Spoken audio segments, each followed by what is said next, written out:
সেদিন বেগম খালেদা জিয়ার মতোই তার ছেলে তারেক রহমানকে বলেছে যে তারা দেশের বাইরে চলে যাক। সে বলছে যে আমি কিছু অন্যায় করিনি, আমি দেশের বাইরে যাব কেন? তারেক রহমান যায়নি। দেশের বাইরে আমার কোনো ঠিকানা নেই, এটাই হলো আমার ঠিকানা। এই দেশ, এই দেশের মাটি, মানুষই আমার সবকিছু। দেশের বাইরে আমার কিছু নেই, দেশের বাইরে আমি যাব না। দেশের বাইরে আমার কোনো ঠিকানা নাই, আমার কোনো কিছু নেই, দেশের বাইরে আমি যাব না। এই দেশেই আমি থাকব, এই দেশেই আমার জন্মস্থান, এই দেশেই আমার মৃত্যু হবে, এই দেশের মানুষের কাছে মধ্যেই আমি বেঁচে থাকতে চাই। কিন্তু এই বক্তব্যটির পেছনে কি ঘটনা কয়জন আমরা জানি, যা শুনলে হয়তো অনেকেই চোখের পানি ধরে রাখতে পারবেন না। যার জন্য আমার ছেলে দুটাকে নির্যাতন সহ্য করতে হয়েছে, নানা রকম নির্যাতন। এই নির্যাতনে কিন্তু আমি কোকুকে হারিয়েছি। সে এগুলো দেখেনি, নিতে পারে না। সেগুলো এত হয়েছে, সেগুলো আমি এগুলো বলতে পারি না, আমি শুনি না কখনো। এতভাবে হয়েছে।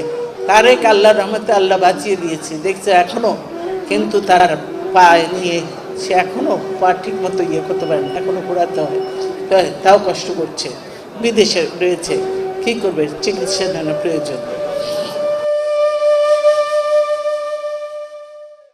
তখন 2007 সাল ফখরুদ্দিন আহমেদ এবং মইনু আহমেদের সরকার, তত্ত্বাবধায়ক সরকার, যাকে 1/11 বিতর্কিত সরকার বলা হয়ে থাকে, সেই সময় বেগম খালেদা জিয়াকে দেশ থেকে তাড়িয়ে দেওয়ার জন্যে তার 2 ছেলেকে জিম্মি করে তাকে ঘায়েল করার চেষ্টা করেছিল।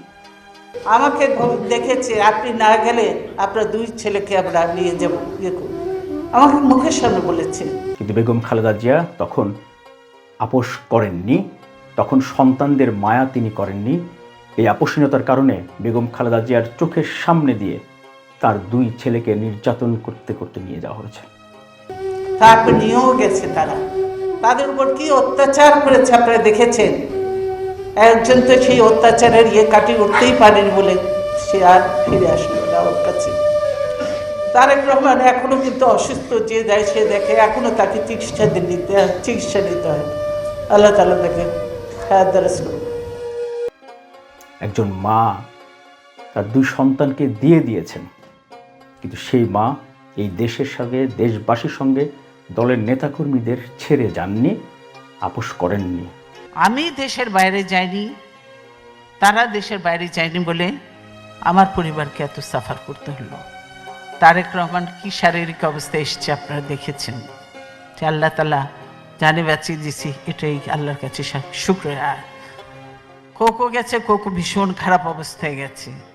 তারপরেও কোকো যে সে কোনোদিন রিমান্ড তো ওরা চিন্তাও করেনি, ভাবেও নি। কার ছেলে আপনারা দেখেছেন, সেই সব নিয়ে যে যখন করেছে, সেই থেকে তার মনে যে এমন একটা ভয় ঢুকেছে, সে কি যে করতো। একদিন আমার কোর্টের সঙ্গে দেখা, আমি দেখে তো অবাক, ছেলের এই অবস্থা। ওই বক্তব্যটি শুধু বক্তব্য না, কথার কথা না, বলার জন্য বলেননি, মঞ্চের বক্তব্য না, এই বক্তব্য ছিল উদাহরণ। বহু চেষ্টা করেছে, আমাকে বহু চেষ্টা করেছে, আমি বলছি আমি যাব না। সে 111 সরকারের সময় বেগম খালেদা জিয়াকে কি শুধু 2 সন্তানকে নিয়ে চলে যেতে বলা হয়েছিল দেশ ছেড়ে? তারা তখন তারেক রহমানকে বাধ্য করছিলেন তার মাকে সহ তাকে দেশ ছেড়ে চলে যাওয়ার জন্য। সেদিন বেগম খালেদা জিয়ার মতোই তার ছেলে তারেক রহমানও সাহসিকতার সাথে দৃঢ়কণ্ঠে বলেছিলেন, দেশের বাইরে তো আমার কিছু নেই, আমি তো কোনো অন্যায় করিনি, কেন আমি দেশের বাইরে যাব? আমাকে বলেছিল, তারেক রহমানকে বলেছে যে তারা দেশের বাইরে চলে যাক। সে বলছে যে আমি কিছু অন্যায় করিনি, আমি দেশের বাইরে যাব কেন? আমার দেশের বাইরে তো কিছু নাই, আমি বিদেশে যাব কেন? আমি দেশ ছেড়ে চলে যাওয়া, পালিয়ে যাওয়া মানে তো আমি কোনো অপরাধ করেছি, অন্যায় করেছি। তারেক রহমান যায়নি। এই কারণে তারেক রহমানের উপর নির্মম নির্যাতন, অত্যাচার নেমে এসেছিল খালেদা জিয়াকে শুধুমাত্র ঘায়েল করার জন্য। এই কথা আমরা অনেকেই জানি না। তারেক রহমানকে বলেছে যে তারা দেশের বাইরে চলে যাক। সে বলছে যে আমি কিছু অন্যায় করিনি, আমি দেশের বাইরে যাব কেন? আমার দেশের বাইরে তো কিছু নাই। তারেক রহমান যায়নি। তখন বিএনপির সিনিয়র যুগ্ম মহাসচিব, সদ্য সাবেক প্রধানমন্ত্রীর বড় ছেলে তারেক রহমান, তাকে নির্মম নির্যাতন করে মৃত্যুর দিকে ঠেলে দেওয়া হয়েছিল। তারেক রহমানের জীবন বাঁচাতে এক পর্যায়ে তখনকার সরকার গঠিত মেডিকেল বোর্ডের চিকিৎসকরা বাধ্য হন সাংবাদিক সম্মেলন করতে। এটা যদি অ্যাক্সিডেন্ট ঘটে সেই দায়িত্ব যেন আমার উপর সম্পূর্ণ না আসে, এই জন্য তো আপনাদের সাথে এত স্বর্ণপূর্ণ হচ্ছে, আপনাদের কাছে জানাচ্ছে। বিনয়ভাবে সরকারকে জানানো হচ্ছে যে ওকে ট্রিটমেন্টের জন্য একটু বাইরে পাঠান। ডিস্ক সিক্সপেনের মধ্যে যে ইন্টারভার্টিব্রাল ডিস্ক প্রোলাপস আছে, ওই নার্ভটা যে জায়গায় সাপ্লাই দিয়েছে ওই নার্ভটা যদি দুর্বল হয়ে যায়, ওই পাটা দুর্বল হয়ে যায়, আংশিক পঙ্গু হয়ে যাবে, দুর্বল হয়ে যাচ্ছে আর কি।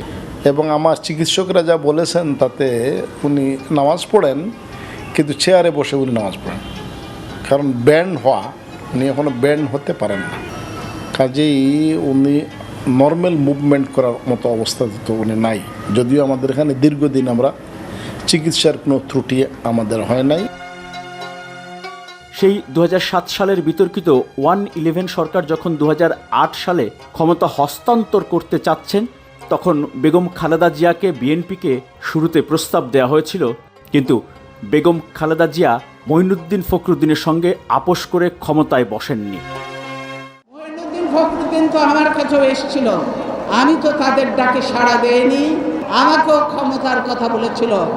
আমি বলেছি তোমাদের বৈধতা তোমরা পেতে পারো না, অন্যায়ভাবে অবৈধভাবে তোমরা ক্ষমতা দখল করে দেশটার ক্ষতি করেছ। সেজন্য আমি তাদের সঙ্গে রাজি না হওয়াতে তারা আমার মামলা হাসিনাকে ক্ষমতায় বসায়। অনেক প্রচার অপপ্রচার, গণমাধ্যমে নানা রকম চাপিয়ে দেওয়া ভুয়া মিথ্যা সংবাদ তারেক রহমানকে নিয়ে, খালেদা জিয়াকে নিয়ে, জিয়া পরিবারকে নিয়ে হয়েছিল। দেখেছ না, আমি তাদের সঙ্গে রীতিমতো তর্ক করেছি, যারা গিয়েছিল তখন তাদের সব প্রস্তাব নিয়ে আমি বলেছি আমার কোথায় কি আছে দেখাও, কিচ্ছু দেখাতে পারবে না। তারা স্বীকার করেছে আমার কাছে মুখের সামনে, আপনার নামে কিছু নাই, আপনার মামলার মধ্যে কিছু নাই, কিন্তু আমরা বাধ্য দিতে হয়েছে, নাহলে কিভাবে আমরা আটকব, সেই জন্য এটা করেছে। এই হলো তাদের অবস্থা, কিন্তু আমি তাদের সঙ্গে যাই নাই। কিন্তু শেখ হাসিনার 15.5 বছরেও তারেক রহমানের নামে, খালেদা জিয়ার নামে 1 টাকার অবৈধ সম্পদ বিশ্বের কোথাও পাওয়া যায়নি। এত গল্প অপপ্রচার করা হয়, সেগুলো শেখ হাসিনা খুঁজে পাননি, কিন্তু এখনও সেই অপপ্রচার অপতথ্য চলছেই। আমাকে বলেছে আমি দেশের বাইরে যাই নাই, আমি দেশের বাইরে যাই নাই বলে আমার ছেলেদের নিয়ে কি অত্যাচার করা হয়েছে আপনারা দেখেছেন। আমার ছেলেদের জিম্মি করে আমাকে জোর করে কয়েকবার বিদেশে পাঠানোর চেষ্টা করেছিল, কিন্তু আমি তাদেরকে পরিষ্কার ভাষায় জানিয়ে দেই, আমার এই দেশের অসহায় অধিকারবিহীন জনগণকে ছেড়ে আমি কোথাও যাব না। মরতে হলে এদেশের পবিত্র মাটিতেই মরব। মায়ের স্লোগান, ও মা তোমার কান্না লড়তে শিখিয়েছে হেরে যেতে না। ও মা তোমার কান্না লড়তে শিখিয়েছে হেরে যেতে না।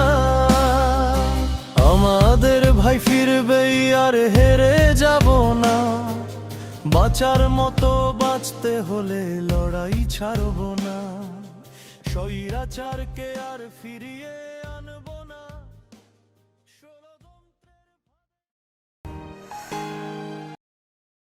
জি লাইভ ডিজিটাল প্ল্যাটফর্মে HG লাইভ যুক্ত থাকতে পারেন। বাংলাদেশ পন্থীদের জন্য আসল ঘটনা, সঠিক তথ্য তুলে ধরতে চাই এই প্ল্যাটফর্মে।